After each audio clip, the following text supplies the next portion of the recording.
Hey everyone, welcome to this explainer. Today we're diving into something that's honestly a bit heavy, but absolutely crucial for understanding global history. We are looking at a tragic recurring pattern. Specifically, those moments when the pursuit of unity is suddenly and violently interrupted.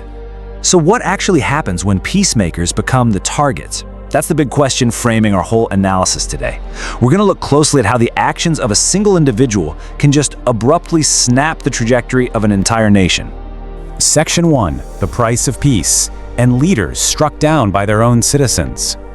You know, when we look at history, it's really easy to just view events in total isolation. But as you'll see, when we lay two specific historical assassinations side by side, events separated by exactly 130 years, a terrifying recurring chapter in history comes right into focus. Section 2, Lincoln. Relief turns to terror. April 1865. Picture this. It's April 14, 1865. The 16th President of America, Abraham Lincoln, is at Ford's Theater in Washington, D.C. with his wife, taking in a play called Our American Cousin. The Civil War is finally over, and there is this immense, palpable feeling of relief across the nation. It should have been a night of celebration, but it was about to shatter into a terrifying chapter in history. Right in the middle of the play, a man named John Wilkes Booth silently slips into the president's box. Now get this, Booth was actually a really popular actor by profession, and he didn't shoot from some faraway vantage point. He shot Lincoln in the head from very, very close range. Immediately after firing the shot, the theater just descends into pure chaos. Booth actually jumps right down onto the stage, shouts the phrase, "Sic semper tyrannis," and then quickly flees into the night.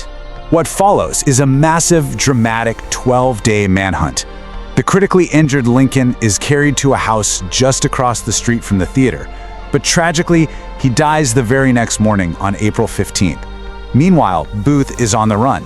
He manages to stay at large for about 12 days, taking refuge on a farm out in Virginia until the army finally tracks him down on April 26th.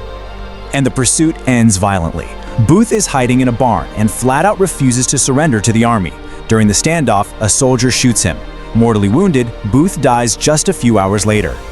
Just before he passes, Booth mutters his final words, "Useless, useless." It officially closed out what is still remembered as one of the most profoundly sorrowful moments in American history.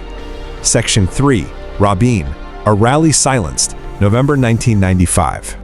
Okay, let's jump exactly 130 years forward. It's November 4th, 1995, and we are looking at how history hauntingly repeated itself. This time in the Middle East, Israeli Prime Minister Yitzhak Rabin is attending this massive peace rally in Tel Aviv. Much like Lincoln's post-war relief, Rabin is celebrating a major, hopeful milestone for his country.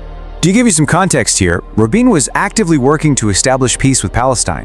He had just made a historic agreement through the Oslo Accords. But here's the catch. While those accords were praised worldwide, they were facing intense opposition from many extremists right at home within Israel.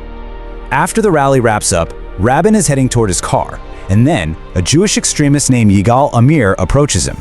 In a terrifying mirror of the 1865 attack, Rabin is shot from very close range, struck down by a citizen of his own country.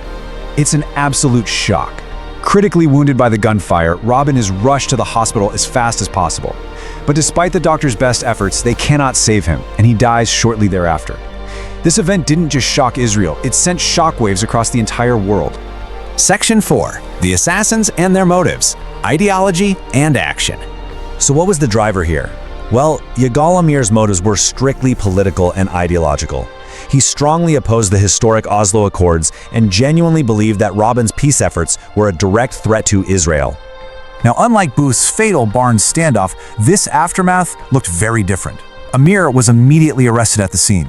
He stood trial in a court of law and was sentenced to life imprisonment, where he remains to this day. Section 5, a deeply painful legacy. History repeats. Let's really bring these two narratives together now, because the parallels between the post-Civil War era and the Oslo Accords are just impossible to ignore. Look at this. 1865, Lincoln is seeking relief after a brutal war, and he's shot at close range by a fellow citizen. Exactly 130 years later, 1995, Rabin is working for peace, and he is also shot at close range by a fellow citizen. And that brings us to the core takeaway of our explainer today.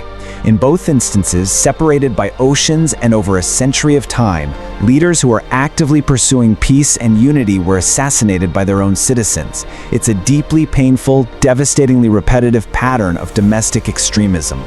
So, I want to leave you all with this one final thought. If the pursuit of peace consistently makes its champions a target from within, how do we protect that fragile pursuit and the people brave enough to strive for it?